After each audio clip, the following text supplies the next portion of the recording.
नमस्कार दोस्तों, स्वागत है आप सभी का हमारे चैनल भक्ति ज्ञान में। दोस्तों, आज मैं आपको कार्तिक के महीने में सुनी जाने वाली तुलसी माता की कहानी सुना रहा हूँ। कार्तिक के महीने में सब औरतें तुलसी माता को सींचने जाती थीं। सब औरतें तो सींच कर आ जाती, परंतु एक बुढ़िया माई आती और कहती कि हे तुलसी माता, सबकी दाता, मैं तेरा बिडला सींचती हूँ, मुझे बहू दे, पीले रंग की धोती दे, मीठा मीठा घास दे, बैकुंठ में बास दे, चटक की चाल दे और 11 का दिन दे, कृष्ण का कांदा दे। तब तुलसी माता यह सुनकर सूखने लगी। तो भगवान ने पूछा कि हे तुलसी, तुम क्यों सूख रही हो? तुलसी माता ने कहा, मेरे मन की मत पूछो। तो भगवान ने कहा कि अगर मैं यह बात नहीं पूछूंगा तो कौन पूछेगा? तो तुलसी माता ने कह दिया कि एक बुढ़िया माई रोज आती है और यही बात कह जाती है, परंतु मैं सब बात तो पूरी कर दूंगी, लेकिन कृष्ण का कंधा कहाँ से दूंगी?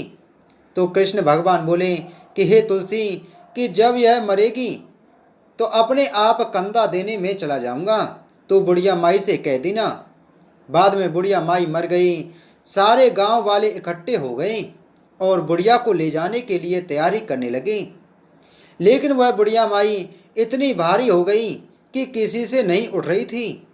तब सबने कहा कि यह तो बहुत पूजा पाठ करती थी, इतने धर्म करती थी, तुलसी सींचती थी, भगवान की पूजा करती थी, फिर भी नहीं उठ रही है। यह रोज माला फेरती थी पापों को नष्ट करने के लिए, लेकिन फिर भी बहुत भारी हो गई है। शायद यह बहुत पापनी थी, इसके कर्म का और इसके धर्म का कोई भी फल नहीं मिला। इतनी ही देर में भगवान श्री कृष्ण एक बूढ़े ब्राह्मण के वेश में वहां आ गए और सबसे पूछने लगे कि यह भीड़ कैसी लग रही है। तब उस भीड़ में से एक आदमी बोला कि यह बुढ़िया माई है जो मर गई है, इतनी पापनी थी, इसलिए किसी से नहीं उठ रही है।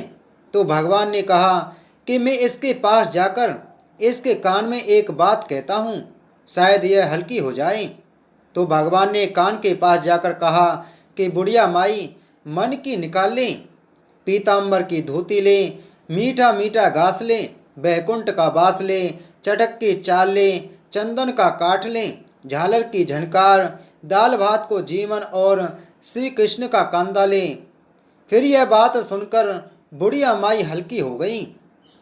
भगवान जी ने अपने कंधे पर बुढ़िया माई के सब को उठाया और बुढ़िया माई को मुक्ति मिल गई। हे तुलसी माता, जैसे बुढ़िया माई की मुक्ति करी वैसी हमारी भी करना, और जैसे श्री कृष्ण भगवान ने कंधा उस बुढ़िया माई को दिया वैसे ही हमें भी देना। कहानी कहने वाले, कहानी सुनने वाले सभी को देना। कहानी अधूरी हो तो पूरी करना। बोलो तुलसी माता की जय। बोलो श्री कृष्ण भगवान की जय।